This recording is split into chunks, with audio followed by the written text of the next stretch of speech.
Jesus, uncle. I always tell people, everybody forgets that he was a carpenter.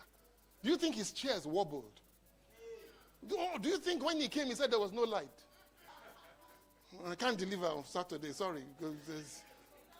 Or media, do you think he would say that?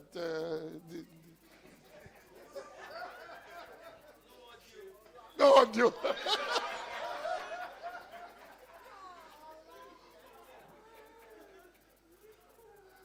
That's my problem. Do you really think that's how he behaved?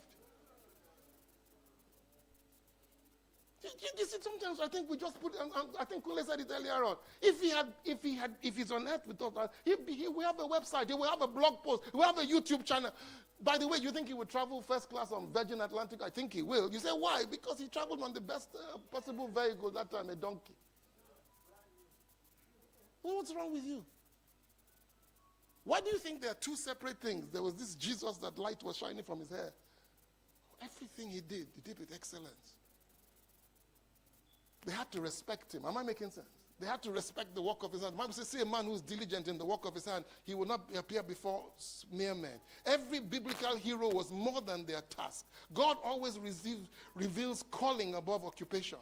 All right? We're living in a moment where God is shaking everything. Listen, I'm telling you, you can say what you like about ChatGPT. It can write a better sermon than me. But he can't deliver it. He can't. But for me to now say I'm going to throw ChatGPT out and not leverage it, that's what many of you are doing with your lives. You're refusing to use the tools God has given to you to achieve your purpose outside yourself. We have to break from this.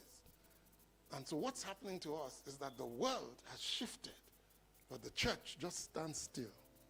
Rather than, when television came out, ask what you want to know. It is the devil's box.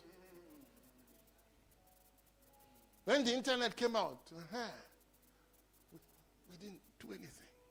Tools were just being released by God. We just left it. Now, these people, what they're doing with these tools, there is nobody I know on the internet today that doesn't have a motive for making money. You see somebody get up, I will show you how you can have a flat belly in 3 days. And I'm like,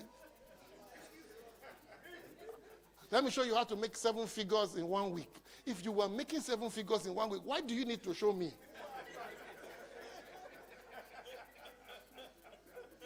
Kuku just keep the 7 figures now. I am part of the 7 figures that he's making. Everybody has an agenda, I'm telling you. Everybody, including us pastors. The better I preach, the more your tithe. Well, if you pay. But get my point. We all have agendas. It's our purpose that purifies it.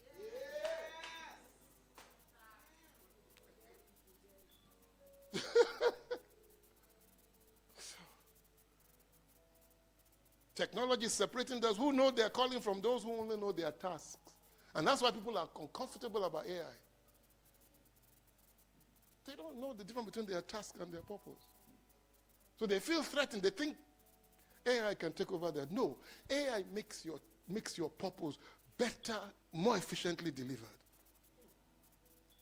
Now, this is not about AI this morning. It's just to deal with some of the fears. Am I making sense people have about this? I need to finish. All right? Whosoever, this is the one that scares me. Whosoever has, more will be given. And I keep explaining it that how, it's a very stupid story, really. 10, 5, and 2. Or 10, 4, and 2. Is it 10, 5? Is it 5? Come on, think about it now. I take the 10, I make another 10. I have 20. You have 10. You have only 1 or something. And you don't make anything out of it. Pastor, but boy, you won't make anything. Pastor Kole, out of your 5, please, can you give me 2? Pastor Mrs. Efumini Meji, no, you know, make 10 now. Emma Shebai now. 4, okay. It was only 1. Bagba. Take, go and start. No, God says, 1 to me, a gun. Think about it for a minute. In other words, I've given you an opportunity. When you don't use it, I will take it and give it to somebody else to do.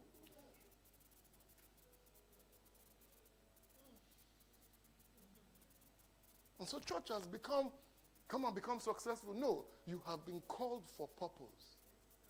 You've been delivered. You've been set free. There's a reason why you're here. God gave apostles, prophets, evangelists to equip you.